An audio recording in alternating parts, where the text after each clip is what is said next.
Halo, jumpa lagi di kuliah Apoteker Anton, dan di video kali ini merupakan video kelanjutan dari video sebelumnya, yakni Evidence Based Practice in Health yang bagian 1. Nah, di bagian ini kita akan membicarakan tentang systematic review dan model review lain yang masih berhubungan dengan systematic review. Baik, di video sebelumnya slide terakhir adalah tentang systematic review. Apa itu systematic review? Kita bisa simak dari definisi yang mungkin diambil dari Cochrane Library, ya. Nama Cochrane sendiri sangat lekat dengan istilah systematic review, karena beliaulah yang pertama kali, beliau seorang epidemiologis, dokter epidemiologis di Inggris sana, yang pertama kali mengutak-utak ide tentang systematic review, menurunkan ide tentang itu. Ada video untuk penjelasan tentang systematic review ini, bisa dilihat di bagian bawah slide ini. Jadi pengertian systematic review, ya, di Cochrane, di situs Cochrane adalah systematic review attempts to identify, appraise, and synthesize all the empirical evidence that meets pre-specified eligibility criteria to answer a specific research question. Jadi ketika ada research question yang terkait dengan praktek klinik, begitu ya, kemudian dicoba orang-orang yang membuat systematic review akan mencoba untuk menelusuri semua all the empirical evidence, ya, semua literatur yang ada yang berhubungan dengan pertanyaan tersebut, atau keywords yang digunakan untuk mencari untuk menjawab pertanyaan dari research question tersebut. Kemudian selanjutnya dipilah-pilah sesuai dengan kriteria eligibility tertentu, ya, dengan beberapa tahapan, dari screening judul, ya, kemudian screening abstrak dan full text, ya, untuk eligibility juga. Setelah itu baru kemudian artikel yang ada itu di appraise. Nah, yang dimaksud dengan all the empirical evidence itu yang apa, gitu ya. Jadi semua baik eksperimental maupun observational studies, ya, experimental and observational studies. Kalau Anda masih ingat materi kuliah metodologi penelitian metode penelitian klinis, Anda kemungkinan besar masih ingat dengan berbagai macam desain studi atau rancangan studi untuk klinis, gitu ya. Nah, mari kita sedikit singgung tentang itu. Jadi kalau di metode penelitian klinis, salah satu metode eksperimentalnya itu adalah dinamakan randomized clinical trial atau randomized control trial, begitu ya. Nah, kadang juga ditambahi dengan berbagai macam kata sifat, misalnya multi center, dengan misalnya single blind, double blind, dan lain sebagainya di judulnya. Tapi kalau kita ingin melihat, ya, seberapa banyak RCT itu publish setiap tahun, ya, di paling nggak melalui penelusuran PubMed, ya, coba Anda lakukan menggunakan keywords randomy, ya, pakai wildcard, ya, ini jokernya di PubMed, begitu, wildcard asterisk, itu randomy asterisk spasi trial, kemudian di belakangnya ada kurung siku title, kurung siku tutup. Nah, itu akan menghasilkan data seperti ini. Jadi di diagram batang ini dia memberitahu bahwa dari tahun 61 itu muncul RCT yang pertama, ya, yang terindeks di PubMed. Kemudian di tahun 2020 ini, ya, dan ingat ini sekarang tanggal 3 Oktober 2020, masih belum 31 Desember, itu jumlahnya sudah mencapai 6.309 artikel, ya, yang publish. Lalu dengan artikel sebanyak itu, kemudian bagaimana caranya kita mengikuti penelitian atau hasil penelitian yang ada? Nah, disitulah ada permasalahan besar antara hasil penelitian Ini yang pakai desain penelitian yang terbaik untuk penelitian individual gitu ya, dari yang primary study gitu ya. Ini yang paling baik, yang tiap tahun tumbuhnya sangat besar sekali, kayak grafiknya COVID dari ke hari gitu ya.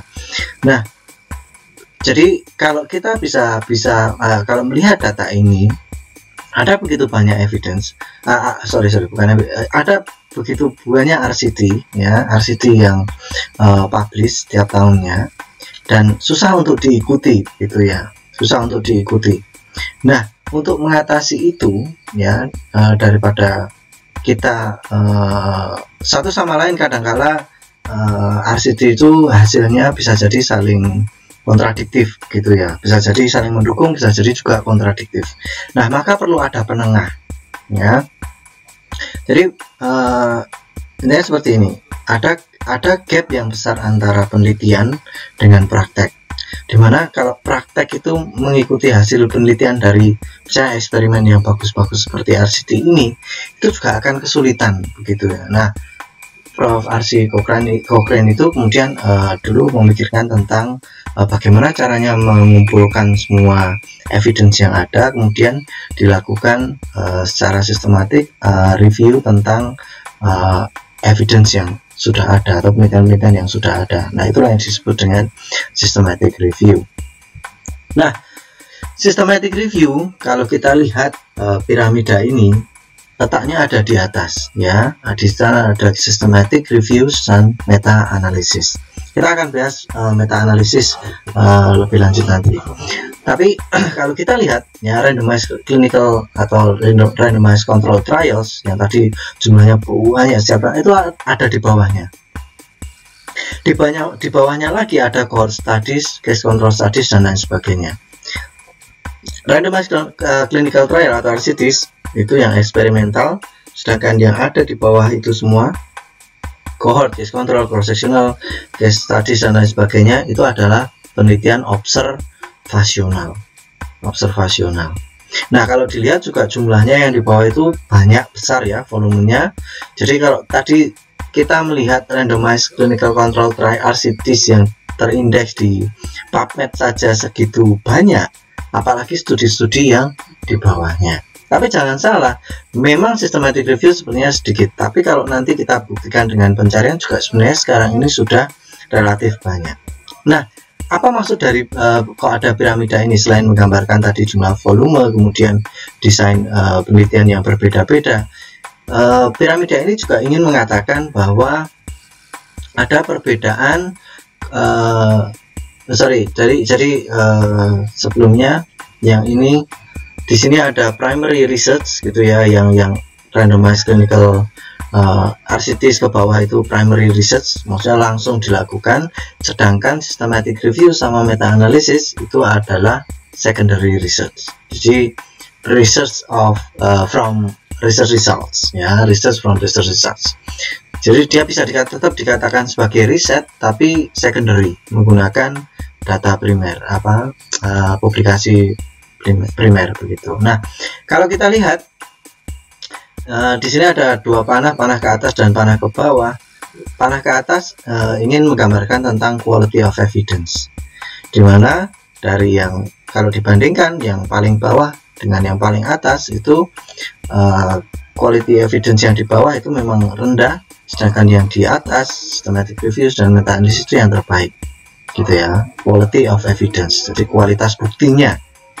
Kalau kita misalnya dengar bukti khasiat suatu obat dari testimoni di radio, testimoni dari tetangga, itu bukan evidence ya, kita nggak ada di sini ya, testimoni nggak ada sama sekali di sini ya.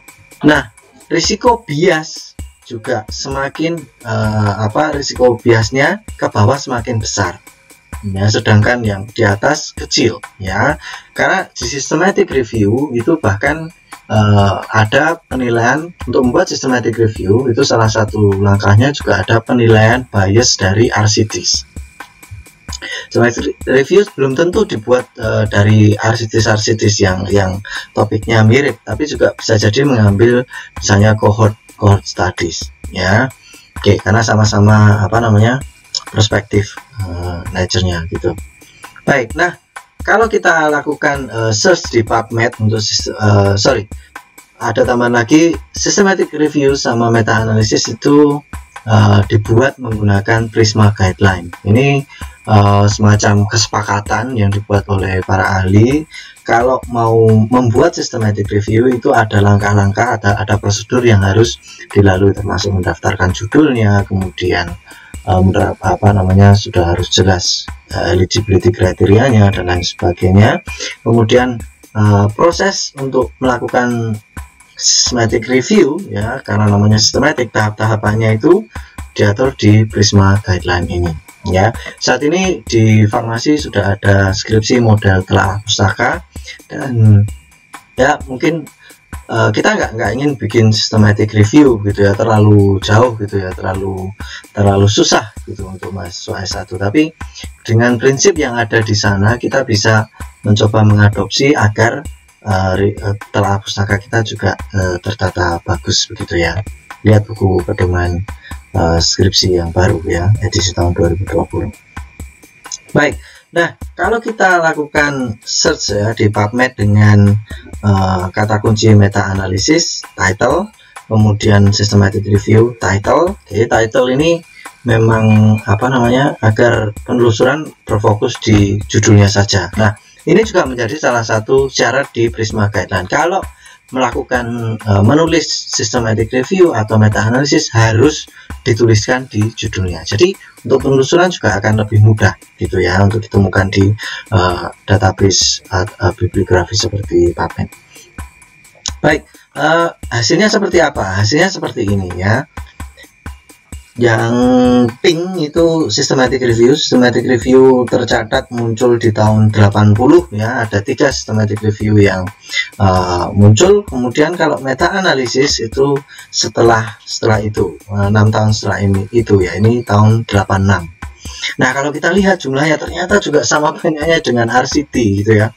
Tahun 2020 ya, tahun 2020, dan ingat sekarang tanggal 3 Oktober 2020 itu untuk systematic review ada 7.900, hampir 8.000. Sedangkan meta analisis tak kalah banyak, hanya selisih sekitar hampir 2.000-an ya, 6.200 sekian. Sama banyaknya juga.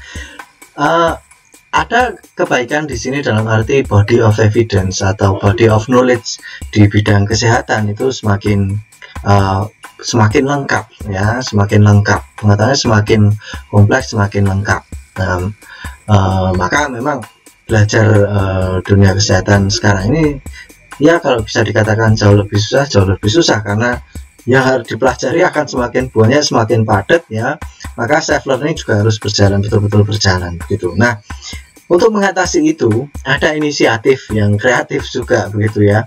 Kalau tadi systematic review itu mereview best available evidence dari metode penelitian yang ada di bawahnya seperti RCT atau cohort dan lain sebagainya yang ada di bawahnya. Nah, ada juga review yang digunakan untuk mereview systematic review. Nah, itu suatu yang baru, yang masih relatif baru ya. Namanya adalah umbrella review. Ya, di sini ada piramida yang systematic review, meta analisis, umbrella review. Kadang orang membedakan systematic reviews dan meta analisis, tingkatannya meta analisis lebih di atas karena sebenarnya meta analisis juga pasti melewati suatu systematic review. Cuman meta analisis itu di sana ada tambahan metode secara statistika, jadi mengumpulkan data-data yang ada, misalnya mengumpulkan odds ratio dari masing-masing RCTs, kemudian membuat perbandingan satu sama lain, biasanya dengan forest plot begitu ya, untuk mengetahui kalau dari literatur yang ada ini akhirnya pengobatan itu akan seperti apa. Misalnya lebih condong ke treatment atau no treatment. Nah, seperti itu. Sebenarnya simple begitu ya, simple keputusan outcome-nya terakhir itu cuma biasanya hanya dua pilihan ya, hanya binomial. Jadi ya atau tidak seperti itu. Nah, nanti dibuat forest plot ya dari masing-masing activity. Nah, ada kemudian umbrella reviews. Jadi review untuk suatu review yang dilakukan untuk menelaah systematic reviews ya. Nah, jumlahnya seperti apa? Kalau kita search di PubMed ya, baru muncul di tahun 2009 ya, jadi relatif baru. Tapi jangan salah, di tahun 2020 ini, di tanggal 3 Oktober ini sudah muncul 66 untuk tahun ini saja ya. Dan kalau dilihat kurvanya itu sama seperti tadi, bakalan juga akan meningkat gitu ya. Entah mungkin setelah umbrella review ada apa, mungkin double umbrella reviews atau apa. That's karena sekarang memang apa namanya, ada booming informasi begitu ya, booming informasi. Jadi milih-milih apa namanya, evidence pun bisa jadi agak susah gitu ya. Nah, karena itulah ada evidence based practice. Baik, terima kasih, sampai jumpa. Kalau ada pertanyaan nanti kita silakan disampaikan di diskusi. Referensi yang digunakan dan juga pasti website PubMed sendiri ya. Kemudian credits untuk semua yang saya pakai di sini secara free for commercial use. Terima kasih, sampai jumpa, semoga berguna.